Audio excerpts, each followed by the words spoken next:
3 ዓመት ሙሉ ነው መከራ ይበላል። ለዚህ እወዳቸዋለሁ፣ አከብራቸዋለሁ። በዚህ ፊልም ላይ ከ4000 እስከ 5000 በላይ ሰዎች ተሳትፈውበታል። ብርሃን ሁሉ ማየት አቃተኝ በሌንስ ውስጥ በደንብ ነጭ መኪና ሲያልፍ ብቻ ነጭ መሆኑን ታያለኝ፣ ሌላ ከለር አያሳየም። ሲወጣ አይኔ ብዙዎች እንደውም ሲተቹት ነበር። የተሰበሰበው ገንዘብ ይገባ ፊልሙ ምን ነው አላልቃለ በሚል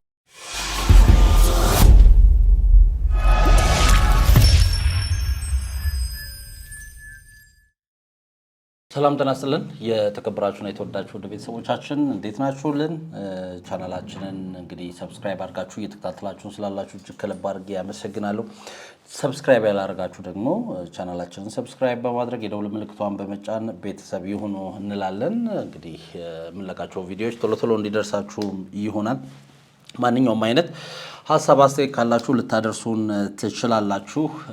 ማንኛውም አይነት ታሪክ ካላችሁ የኔ ታሪክ ወደ ህዝብ ሊቀርብ ይገባል የምትሉት ታሪክና እንደዚሁም ደግሞ ባለ ታሪክ የምታውቁ ከሆነ ከስር ባለው ስልክ ቁጥራችን በዋትስአፕ እና በቴሌግራም ልታገኙን ትችላላችሁ። ስለዚህ ሀሳባችሁን በዛ አድርሱን። እኛ መልሰን ደውለን ወደ እናንተ አግኝተናችሁ ስለ ታሪካችሁ ጠይቀናችሁ ወደ ህዝብ ታሪካችሁን የምናደርስ ይሆናል። ለማንኛውም ግን ሰብስክራይብ አድርጋችሁ የተከታተላችሁን አብራችሁን ስላላችሁ በድጋሜ እጅግ ከልብ አድርገን እናመሰግናለን። እንግዲህ በትላንትናው ዕለት አንድ ተንቀሳቃሽ ምስል ተለቆ ነበር። ይህ ተንቀሳቃሽ ምስል የተዋናይ ሄኖክ ወንድሙ ነው። በርካቶች ይህን ቪዲዮ ተመልክተውታል። ሄኖክ ወንድሙም ወደ 637,000 ተከታይ ባለው ቲክቶክ ገጹ ላይ አጋርቶት ነበረ። ወደ አሁን ላይ ይሄን ቪዲዮ እየሰራሁላችሁ ወደ 2.6 ሚሊዮን ሰዎች ይሄን ቪዲዮ ተመልክተውታል። 256,700 አካባቢ ላይኮችን አግኝቷል። ከ4000 በላይ እንግዲህ ኮመንቶች ወይም ግብረ መልስ ሰጥተውታል። ብዙ ጊዜ ሼር ተደርጓል። ለማንኛውም ይሄ ቪዲዮ ምንድነው ለምንድነው እንደዚህ መነጋገሪያ የሆነው የሚለውን ልንመለከት ወደድን። ከጉዳዩ ጋር ተያይዞ እንግዲህ ምንድነው እየተነሳ ያለው ለምንድነው ሄኖክ እንደዚህ ሆነው የሚለውን ወደ እናንተ እናደርሳለን። እንደምታውቁት ሄኖክ ከዚህ አሁን እየሰራውና አሁን አጠናቀቁ ካለው ፊልም ጋር ተያይዞ በርካታ ነገሮች ገጥመውታል። እነሱንም እንመለከታለን። ፊልሙ አሁን ላይ ምን ደርሷል፣ መቼስ ሊመረቅ ይችላል የሚለውንም እንደዚሁ እንመለከታለን። ለማንኛውም ግን ይህ የተለቀቀው ቪዲዮ ምን ይመስላል የሚለውን አብረን እንይና ከዛ እኛም የራሳችንን መልከታ እንደዚሁም ደግሞ በተለያዩ ማህበራዊ ሚዲያ ላይ የተነሱ አበይት ጉዳዮች ምንድናቸው የሚለውን እንመለከታለን። ከመሸጋገሪያ በኋላ ስንመጣ በቀጥታ ቪዲዮን እንመለከተዋለን። አብራችሁን ቆዩ።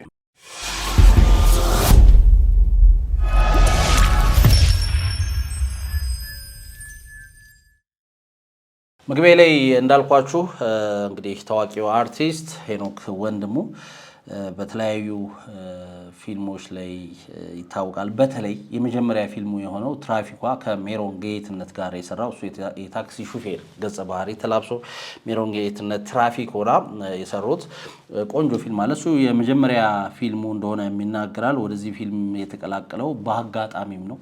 ሄኖክ ፊልም ያከራይ ነበረ፣ ፊልም ቤት የነበረው ወጣት ነበር። በአጋጣሚ ካፌ ውስጥ ቁጭ ብሎ እንግዲህ የትራፊኳ ፊልም ዳይሬክተር አይቶት በቃ የታክሲውን ሹፌር ገጸ ባህሪ ይሄ ልጅ ነው የሚሆነው ይላል። ከዛ በኋላ እንግዲህ ወደ ፊልም ዓለም መቀላቀል ችሎ በርካታ ፊልሞችን ሰርቷል። ብዙ ተወዳጅነትን ያተረፉ ብዙዎች የሚያደንቁት ጎበዝ ተዋናይ ነውና ሄኖክ እንግዲህ አሁን በኮፈንዲንግ ወይም ደግሞ አድናቂዎች ወይ ተመልካቾች በሚያዋጡት ገንዘብ ፊልም ለመስራት እቅድ ይዞ የመጀመሪያው በሀገራችን በኢትዮጵያ ፊልም ኢንዱስትሪ የመጀመሪያ የሚሆነውን ይህንን ፈረጃ የተሰኘ ፊልም ለመጀመር የዛሬ 3 ዓመት አካባቢ እንግዲህ እንቅስቃሴ ይጀምራል። ይህን እንቅስቃሴ ሲጀምር በርካታ ውጣ ውረዶችን አልፏል። በርካቶች ተችተውታል። በርካቶች ያልተገባ ሀሳብ ይሰጡታሉ። እንደዛውም ደግሞ እስኪ የምንችለውን እናርግና መጨረሻውን እንያሉ ነበሩ። አሁን ግን እንግዲህ ፊልሙ ወደ መጨረሻው ከ3 ዓመታት በኋላ ወደ መጨረሻው ተቃርቧል ተብሏል። ለማንኛውም የተለቀቀው ቪዲዮ ምን ይመስላል የሚለውን እንመልከተውና የተነሱ ሀሳቦችን ወደ እናንተ እናርሳለን። በርትተናል፣ ጎብዘናል። 3 ዓመት ሙሉ ነው መከራ ይበላል። ለዚህ እወዳቸዋለሁ፣ አከብራቸዋለሁ። የምሬን ስለታገሳችሁኝ በጣም አመሰግናለሁ።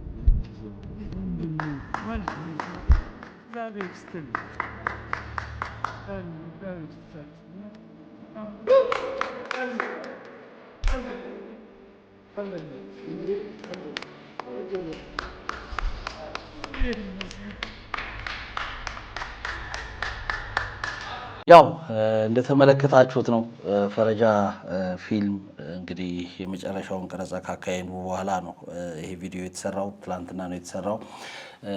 ብዙ መነጋገሪያ ያደረገው ነገር ግን ሄኖክ ፊት ላይ የታየው የፊቱ ለውጥ ገጽታው ሙሉ ለሙሉ በሚባል ሁኔታ ተለውጧል። በፍጹም እሱን አይመስልም።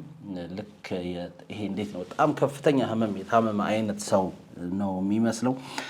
ለማንኛውም ግን ይሄ ሁሉ ነገር ግን ከህመም ጋር የተያያዘ ሳይሆን ለዚህ ለፈረጃ ለተሰኘ ፊልም የተከፈለ መስዋዕትነት እንደሆነ ብዙዎቻችን እናውቃለን። ያው እናንተም ተመልካቾች ታውቃላችሁ። ላለፉት 3 ዓመታት አካባቢ የምግብ እንግዲህ አመጋገቡን በጣም በጥንቃቄ ይመገብ ነበር ሰውነቱን ለመቀነስ። አንዴም እንደውም እንደዚህ በጣም መነጋገሪያ ሆኗል። በሳምንት 2 አካባቢ እንደሚመገብ ተናግሮ ነበረ። ላለፉት በርካታ ዓመታት ወደ 3 ዓመት አካባቢ ደግሞ ስኳር የሚባል ነገር ጣፋጭ የሚባል ነገር በልቶ እንደማያውቅም እንደዚሁ ፊልም ሲሰራ ይሄን ፊልም ፈረጃን ሲሰራ ጣፋጭ እንዳልተመገበ አጋርቷል።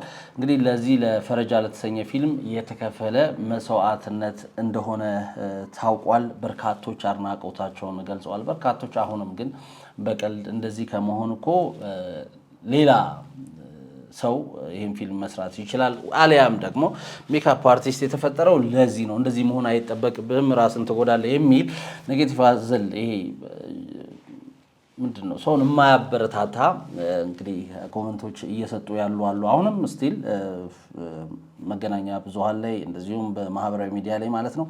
ለማንኛውም ግን ከዚህ ፊልም ጋር ተያይዞ ከመጀመሪያው ጀምሮ የተነሱ አበይት ጉዳዮች ምንድናቸው የሚለውን እንመለከታለን። ሄኖክ ላደረገው ነገር ግን ምስጋና ይገባዋል። በርካታ ዓለማችን ላይ በተለይም በሆሊውድ እንደዚህ ከእንደዚህ አይነት ጉዳይ ጋር ተያይዞ ስማቸው የሚነሱ የፊልም አክተሮች አሉ። እነማን ናቸው? ምንስ አድርገዋል? የሚለውንም አብረን እንመለከታለን። ለማንኛውም ግን ሄኖክ ለዚህ ለፈረጃ ለተሰኘው ፊልም ላበረከትከው አስተዋጽኦ ምስጋና ይገባሃል ማለት እንወዳለን። እስቲ ስለ ፈረጃ የተወሰኑ ነገሮችን ከመጀመሪያው ጀምሮ እንመልከት። የፈረጃ ፊልም ሚያዝያ 20 ሊጀመር ነው ተብሎ የዛሬ 3 ዓመት አካባቢ መረጃ ወጥቶ ነበረ። ይህ ፊልም በህዝብ መዋጮ የሚሰራና በኢትዮጵያ የመጀመሪያው ክራውድ ፈንዲንግ ፊልም ነው። እንግዲህ ይህ ፈረጃ የተሰኘ የቦክስ ፊልም ከብዙ ዝግጅትና አድካሚ ጉዞ በኋላ በጀቱ ሳይሞላ መጀመሪያ የተያዘለት በጀት ሳይሞላ ሚያዝያ 20 ቀረጻው ይጀምራል ተብሎ ነበረ። ነገር ግን ወዲያው በተለያዩ ምክንያቶች አልጀመረም። ሰኞ የፈረጃ ፊልማችንን ቀረጻ በመድኃኔዓለም ትምህርት ቤት አካባቢ በሚገኘው ራስ ኃይሉ ሁለገብ የስፖርት አዳራሽ ቀረጻ ቀርጻለሁ። ቦክስ ወንድ ተኮር እንደመሆኑ መጠን አብዛኛውን ወንዶችን ነው የምፈልገው። መታችሁ ብታግዙኝ፣ አብረን ብንማማር፣ ጥሩ ጊዜ ብናሳልፍ፣ ፎቶ እየተነሳን ብንጨዋወት ደስ ይለኛል። አግዙኝ በእናታችሁ። እኔን ለመቀላቀል እዚህ ቀረጻ ላይ ለመሳተፍ የምትፈልጉ ከታች አድራሻ አስቀምጥላችኋለሁኝ። መልእክት ጻፉለት፣ ያው እንዳይሰለቸው በመደወል አመሰግናለሁ። እወዳችኋለሁኝ። ኑልኝ፣ አግዙኝ ውድዴ። አርቲስት ሄኖክ ወንድሙ ሂደቱ ከባድ እንደነበረ ተናግሮ የቦክስ ፊልሙ እንደመሆኑ ለቀረጻው ብዙ ሰው እንደሚያስፈልግና በተሳትፎ እንደሚያግዙት እንግዲህ ወጣቱን ጠይቋል። በሰዓቱ ማለት ነው። በገንዘብና በሀሳብ ላገዙ ሰዎች በሙሉ ትልቅ ክብርና ምስጋና አድርሷል። በሰዓቱ እንግዲህ ይህንን ፊልም ለመስራት ሲነሳ ማለት ነው። ይሄ ሁሉ እየሆነ ያለው እንግዲህ በ2016 አካባቢ ነው። ፊልሙ ሮዝ ኢንተርቴይንመንት ከአርቲስት ሄኖክ ወንድሙና ከኢነርጂ ፊልም ፕሮዳክሽን ጋር በመተባበር የሚዘጋጅ እንደነበረ በ2016 ተነግሯል። ይህ ፈረጃ የተሰኘው ፊልም ከ3 ሚሊዮን ብር በላይ እንደሚፈጅ ለመቅረጽም ዝግጅት መጠናቀቁ በሰዓቱ ተገልጿል። እንዳልኳችሁ ይህን ፊልም ለመቅረጽ ካስት ለማድረግ ዝግጅቱ፣ የቦታ መረጣ፣ ሁሉም ነገር ለማድረግ በአጠቃላይ ማለት ነው ከ1 ዓመት በላይ ፈጅቷል። በዚህ ፊልም ላይ ከ4000 እስከ 5000 በላይ ሰዎች ተሳትፈውበታል። እንግዲህ ከዛም በላይ የሚሆኑ ሰዎች እንደተሳተፉበት ነው አሁን መረጃዎች እየወጡ ያሉት።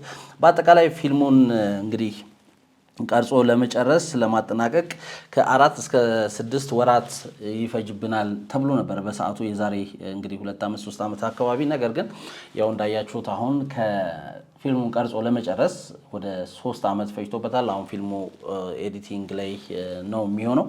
እንግዲህ ኤዲቲንጉ አልቆ ደግሞ ለተመልካች መቼ ይፋ ይሆናል የሚለው በርካቶች በጉጉት እየጠበቁት ነው።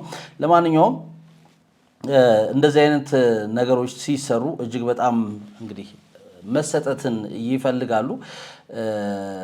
አንድ ነገር ላስታውሳችሁ። ለምሳሌ አሁን እንደዚህ ሰውነትን ከመቀየር ሰውነትን ከመጉዳት ለፊልም ተብሎ ማለት ነው የሚሰሩ ነገሮች ሀገራችን ውስጥ እንደነ ግሩም ኤርሚያስ በጭስ ተደብቄ የሚለው ፊልም ላይ ምን ያህል ስቃይ ውስጥ ገብቶ እንደነበረ ሲናገር ሰምታችሁታል። አሁንም እንግዲህ እይታ ላይ ያለውም ዶሎቪያ የተሰኘው ፊልም ላይ እንግዲህ በርካታ ውጣ ውረዶችን አልፈው እንግዲህ ፊልሙ ለእይታ ቀርቧል። በርካቶች ወደውታል።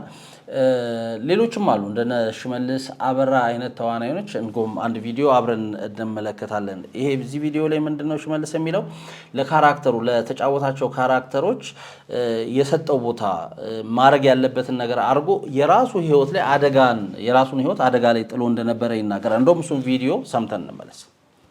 ሰኔ 30 የሚል ካራክተሩንም ለወጥ ለማድረግ ሁለተኛ ሪል እንዲመስል አይን ካራክተሩ አጋጣሚ በስኳር ህመም አይኑን ያጣ ሰው ነው። ስኳርና ደም ግፊት ተባብረው አይንን አሳጡኝ የሚል ሰው ነውና ነገር ራሴ ነኝ ያመጣሁት። አይኑ አይገኝም ስል ይገኛል አሉኝ። ባለቤቴ ሪታ ወጋዩ አሜሪካ ትገኛለችና ይሄን አይን ላኪልኝ አልኳት። ከዛ ያንን ሌንስ ገዝታ ውድ ነው እሱን ላከችልኝ። ቀረሻ ቀረጻ ስናደርግ ከጧቱ 2 ሰዓት ተደረገልኝ። ማታ 2 ሰዓት ነው ይወጣልኝ ሌንሱ። ከዛ በኋላ 2 ጠብታ አድርጎ ነው እንደገና ሌንሱን ያደረገልኝ። ሁለተኛ የመንገድ ሲን ስንሰራ ብርሃን ሁሉ ማየት አቃተኝ በሌንሱ ውስጥ። በደንብ ነጭ መኪና ሲያልፍ ብቻ ነጭ መሆኑን ታያለ እንጂ ሌላ ከለር አያሳየም። ሲወጣ አይኔ እና ብርሃን መቋቋም አቅቶኝ ብሸፍንም ብርሃን እንጂ ሌላ ጨረር ነገር እንጂ ሰው አይታየኝም፣ መንገድ አይታየም።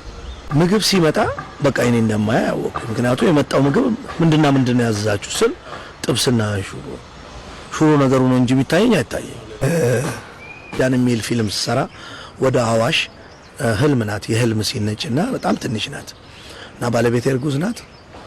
እሷን ይዤ ነው የሄድኩት እና ተቆፍሮ እቀበላለሁ እስከ አንገቴ ድረስ እና ለካው አፈሩ መሃን ያደርጋል። ከዛ ውጪ ስትወጣ እግርና እጅ ላይሰራ ይችላል። እኛና ሙቀቱ አይለንም። ገባን፣ ቦታው ተመቸን። ባህሩን ምኑን አይተንና ተቆፈረ። እዛ አካባቢ ያሉ ሰዎችን አስቆፍረን ተቀበርኩ። ስቀበር ምንድነው እዛ አካባቢ ያሉ ሰዎች በጣም ተደንቀዋልና ምን እያደረገ ነው? አይ እሷን ለማግባት በባህላዊ መንገድ አራ ያግባት፣ አረ ከባድ ቦታ ነው ያለበት፣ አራ አውጡት ልጁን፣ እግሩም እጁም ላይ ሰራ ይችላል። ሁለተኛ ውስጥ ለውስጥ የሚሄድ እባብ አለ፣ ምን ልታረጉት ነው? አራ አውጡት አሉ። እንግዲህ እዛ ፊልም ላይ ሲን ከ30 ሰከንድ በላይ ሰዓት ኦሬዲ ነው የጠፍቼ ነበርና አወጡኝ ማለት ነው። አው ለተወሰነ ጊዜ ጅምግሬም መስራቱን ላቅቶ ነበር። አንዳንዴ የምወስደውም ሪስክ እኔ ትንሽ ከብዳል አበዛዋል።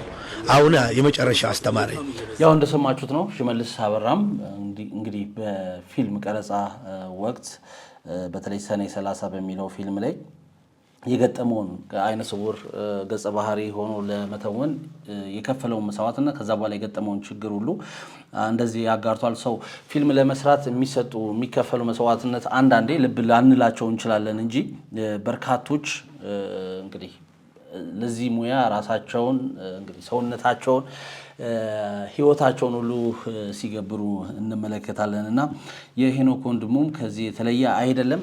በተለይ ወደ ውጭው ስንሄድ እንግዲህ የተለያዩ አክተሮችን ማት ዴመን ሰውነታቸውን ቀንሰው ፊልም ሰርተው ተመልክተናል። በርካታ ሴት እንደዚሁ ተዋናያን እንደዚሁ ሰውነታቸውን ቀይረው ቀንሰው ኪሎም ጨምረው ፊልም የሰሩ በርካታ ተዋናያን አሉ። ኦል ቲንግስ ፋል አፓርት በተሰኘ ፊልም እንግዲህ 50 ሴንት ደግሞ ከ25 ከ5 ኪሎ በላይ ቀንሶ ዓለምን አስደንግጦ እንግዲህ ብዙዎችን አስገርሞ ለፊልም ይህን ያህል ይከፈላል እንዲያስ ብሎ በርካቶች ደግሞ እንዲያጨበጭቡለት አድርጎ ነበረ። ግን ይሄን ፊልም ሲሰራ በሰዓቱ በርካታ የሆሊውድ ዶክተሮች ከጀርባው ነበሩ። የሕክምና ክትትል ይደረግለት ነበረ። እጅግ የሚያስደነግጥ ይሄማ 50 ሴንት አይደለም ያስባለ መልክን ይዞ ገጽታን ይዞ በዚህ በኦል ቲንግስ ፎል አፓርት በተሰኘው ፊልም ላይ 50 ሴንት ተውኗል። አሁን ላይ ግን ሄኖክ ወንድሙን ስናይ ልክ እንደ 50 ሴንት በሆሊውድ የነበራቸውን አይነት ክትትል ሄኖክ ወንድሙ አለው ወይ የሚለው እኔ በግሌ እንደዛ ያለው አይመስለኝም። በራሱ ተነሳሽነት እንግዲህ ከዳይሬክተሮቹ ጋር ከፕሮዲውሰሮቹ ጋር ሆኖ ሁሌም እንደሚናገረው እሱ ምግብ በመቀነስ ለበርካታ ጊዜያት እንግዲህ ቀደም ብያቸዋለሁ የተለያዩ ሚዲያ ላይ ቀርቦ በሳምንት 2 ቀን እንደሚበላ ሁሉ ተናግሮ በርካቶችን አስገርመዋል። እንደዚሁም ደግሞ ጣፋጭ የሚባል ነገር ወደ ሰውነቱ ከገባ እንግዲህ ወደ 3 ዓመት አካባቢ ሊሆነው ነው። እሱንም እንደዚሁ ተናግሯልና ምን ያህል ለዚህ ፊልም በተለይ ለፈረጃ ለተሰኘው የዚህ ቦክስ ፊልም ምን ያህል ነገር እንደከፈለ ምን ያህል ሪስክ እንደወሰደ ልብ ሊባል ይገባል። ለማንኛውም በዚህ ደረጃ እንግዲህ መስዋዕትነት የተከፈለለት ፈረጃ የተሰኘው ፊልም በቅርቡ እንግዲህ ኤዲቲንጉ ተጠናቆ ለእይታ ይቀርባል ተብሎ ይጠበቃል። ለማንኛውም ይህ ፊልም ግን በርካቶች አሁንም በጉጉት እየጠበቁት ነው። እንዳልኳችሁ ነው በኢትዮጵያ የፊልም ኢንዱስትሪ ውስጥ ፈጣን ምርትና ትርፍ ቀዳሚ በሆነበት በዚህ ዘመን ሰዎች አጭር ፊልም ሰርተው ወይ አጭር ነገር ሰርተው ብዙ ያልተለፋበት ነገር ሰርተው ብዙ ገንዘብ ለማግኘት በሚራኮቱበት በዚህ የኛ የፊልም ጥበብ ወይም ደግሞ የፊልም ኢንዱስትሪ ውስጥ እንደዚህ አይነት እንግዲህ ለፊልም እንደዚህ አይነት መስዋዕትነት መክፈል በየትኛውም ሁኔታ እንግዲህ ቅድሚያ ሊሰጠው እንደሚገባ ያስተማረ እንደሆነ ብዙዎች እየተናገሩለት